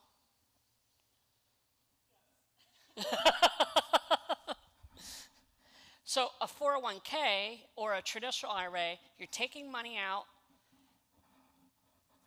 of your paycheck, you're not getting taxed on it. It goes into the account and it grows tax deferred. That's nice. But really, you got to be very careful putting all of your wealth into this bucket because of these unknowns. It's nice to grow tax deferred. It makes it really interesting for me to manage these accounts, these investment accounts, because I don't have to worry about buying and selling stock. I can buy and sell without having to worry about paying taxes because it's all tax deferred. So that's good. Whereas if you have an investment account that's not in one of these accounts, I have to, when I sell, it's going to have tax consequences for you, which isn't necessarily bad. I manage it very well, but it's a different consideration. So at age 72, the government tells you how much money you have to take out. They're called required minimum distributions. I call them required minimum depletions. Why would the government tell you how much to take out? They want tax revenue. The government is sponsoring these because of the future tax revenue that it'll bring them. Now, if you were working in 1980 and could defer a portion of your income at 70% to later pay 37, I'm going to take that deal all day long. And it's not that you shouldn't have these plans, because a lot of times your employer will give you what's called a match. You put in 3% of your income, and I'll put in 3% of your income as your boss. That's a good deal. That's 100% return. But to put too much money in this has catastrophic consequences for retirement. When a couple is married in retirement and collecting Social Security, if half of their Social Security plus any other active or any other income is more than $44,000, that means that up to 85% of their Social Security is subject to taxes. If you're single, it's as low as 32. And research has shown that if your Social Security is subject to taxation, you're at risk of running out of money 5 to 7 years earlier, because that's more money you have to take out of your investments to maintain your standard of living. Now, in taxes, and I know this is a lot of information for you folks, but if you have questions about this, this is just an excuse for you to call me, because I can walk you through this. But when you file your taxes every year, you get what's called either the standard or the itemized deduction. And today, the standard deduction is very high. It's about $24,000 for a married couple. So you want to keep, if that's going to stay the same when you're in retirement, which chances are if you're decades away, it's not. But speaking for today, if $24,000 of your income is reduced for tax liability, that's a good thing. And maybe having money in this bucket is good, because it's not going to be taxed, because you get $24,000 taken away.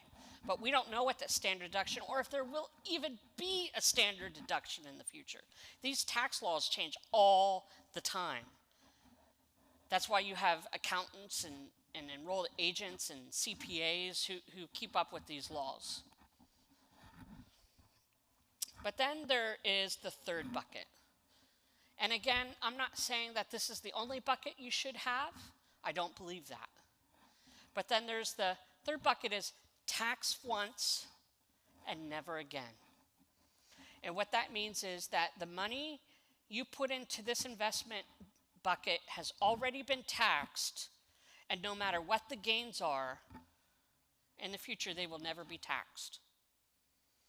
So that would be a Roth IRA, potentially municipal bonds.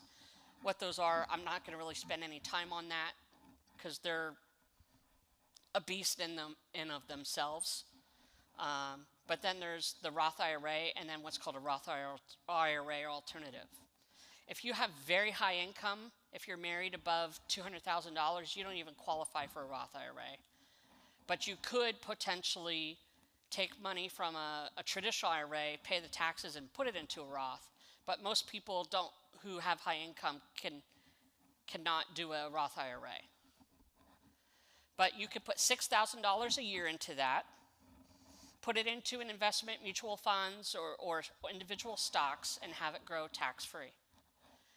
This is a really good vehicle for both retirement as well as potentially college planning. You can use these to pay for college as long as the Roth has been open for at least 5 years. But, you know, the thing about the Roth is you have to have low enough income, but also it's restricted to $6,000 a year. Whereas with the 401k, 403b, and the tax later bucket, you know, if you have a 401k, you could potentially put up to $19,500 if you're under 50. If you're 50 or older, you can put in $25,000. Maybe most of you could never dream of putting that much in. Maybe you can only do $6,000. But for people who need to save more or are able to save more, putting $6,000 into a Roth kind of leaves you with the question of what else you should be doing with your money. And that's why you have people like me. There is a Roth IRA alternative. I'm not going to go a whole lot into that because I'm not here to sell anything or to offer advice to anyone, because my advice is very personalized. But with the Roth IRA alternative, there's no contribution limits, meaning you can put as little or as much as you'd like. There's no requirements for distributions or the required minimum depletions. There is no tax for distributions, meaning when you take out the money, and you could take out the money at any time, any place, for any reason without penalty. And it has a long-term care element to it, and you can leave the asset to your loved ones or to your favorite charity on a tax-free basis. Do we have any comments or questions? No questions. Okay, that's perfect. So, how have you folks been implemented? Has your mind been open to some new ideas? Have you found something that you know you need to do? What is it that you need to implement to change your situation in light of the things that we've discussed here today? Anyone?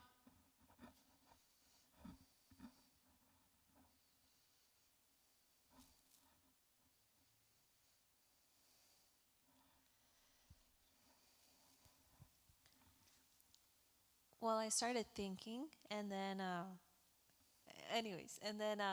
was thinking the importance of budgeting, you know, and I was thinking like I should budget to the things that I want to prioritize. So if I want to be generous, then I kind of need to add that line into my budget. Agreed. And maybe even if it's something very little, like 1%, like, okay, I'm going to start with 1%, that I'm going to give that away. But if I start somewhere, then the only way to go is to move forward. So, right. So yeah. Awesome. Yeah, a few things about taxes. So one thing that you said that I was thinking about, like the income tax return, you know, instead of receiving the income tax return, how about investing that money instead of giving it to the government so they can invest that money? And also the tax now, tax later, and like, what was the last one? The tax once and never again. Yeah, so just take a look at our finances and see where our investments are falling to those categories, and perhaps make a few changes. Awesome. Also, we've got a couple of comments or questions. So Monica wants to know, I would like to learn more about IRAs and the cost of life insurance. Okay. That's Monica, yeah. Awesome. Yeah. Be happy to have a good conversation with you. All right. And we have Tom. Traditional IRAs permit RMD to go directly to a qualifying charity with no tax liability. That is correct. Good for Christians to know, he said. That's exactly correct. That's it. Yeah. Awesome. Really good comments. And so what I would want to just encourage you to do right now is, if there's anything at all that you would like to discuss, and a lot of times some of these things that I could help you with, I'm not even going to charge you for. For example, if you want to talk about cash flow and budgeting, debt management, we could probably just have a good conversation and give you some ideas and coaching you and help you without a charge. I do consulting for student loans, but I also do life insurance and the different types of insurance and investments with Roth IRAs, traditional IRAs. If you are a business owner and you'd like to implement a retirement plan, I'm actually doing that for a company in Ontario, California right now. Happy to do that. If you would just like to have a honest conversation to get some ideas, I'm really happy to do that. This isn't necessarily just about me picking up business. It's about actually helping people to conform their finances to the will of God, to be the best stewards they can be. If I can pick you up as a client in the process, you like me and you trust me, then that's great. If not, then if I could just encourage you, then I'm happy to do that as well. But I really appreciate your attention today. I'm really excited to be here and happy to be of value to you in any way that I can.